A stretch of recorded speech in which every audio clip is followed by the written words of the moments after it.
Well folks, the Battlefield beta has come and gone. We've had some amazing moments and some questionable design choices with our time in the beta. We shot, stabbed, crashed, blew up, and rode our way to victory or close defeat. And so, to sum it all up, here are the 5 things we've learned in Battlefield 1's open beta.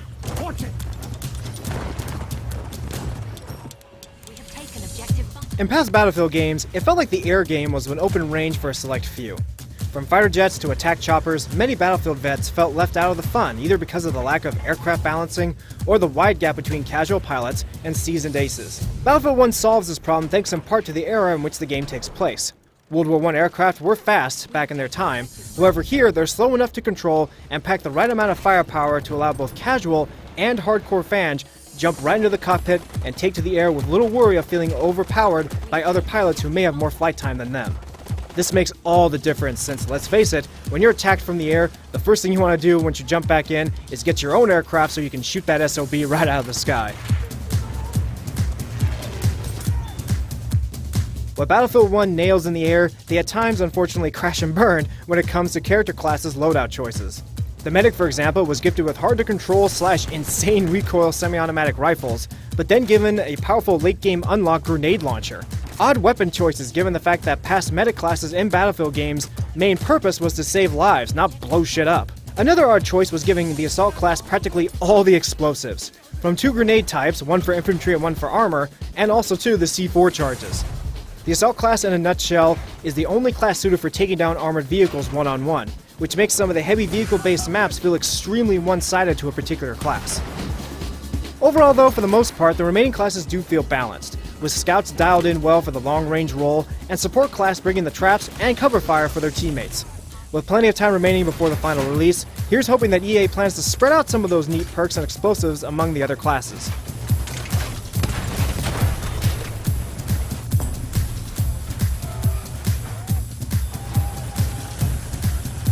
For the first time in recent memory for me, there isn't a single vehicle in Battlefield 1 so far that doesn't have its own unique feel, and most importantly, ass-kicking firepower to knock your enemies into next Tuesday.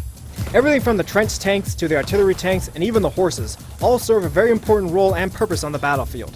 Every vehicle can be used to push the lines forward or hold them depending upon the position and of course the driver or drivers on board.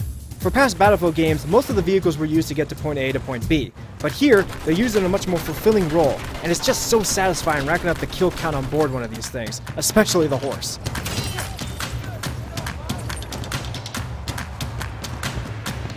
Level evolution has always been a benchmark in the Battlefield games since Bad Company 1, and here it lives on in a whole new fashion.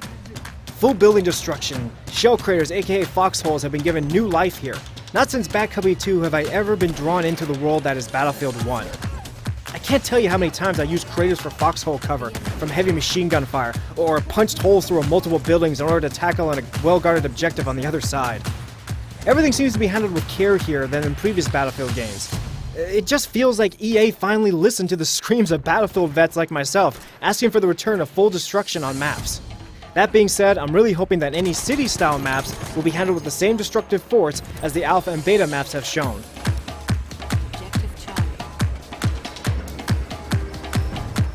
This final add into the series may or may not be a big hit with Battlefield fans later down the road. However, it is due to be mentioned that the behemoth vehicles that spawn in for the losing team to help turn things around play a big part in the game's dynamics.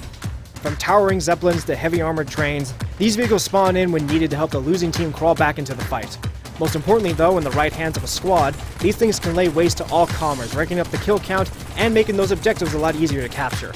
Many players feel these things, although cool to look at and control, are not needed in Battlefield, while others welcome the new add-ons into the franchise as a fresh take, say on Conquest mode, that many felt needed a good kick in the pants to draw new players in. Either way, time will tell if this gamble of new terror vehicles will be welcomed with open arms or cast aside like an old gum wrapper. And there you have it, ladies and gentlemen, my 5 top things we learned from Battlefield 1's open beta. It's a sad day that the beta had to end, but for me, I couldn't be more pumped to jump back into the trenches and take to the air again once the full release hits. Did you have any thoughts about the changes in the beta, good or bad? Or did you feel the classes were balanced or unbalanced in any way? Feel free to share your thoughts in the comments below, and until next time, I'll see you all on the battlefield.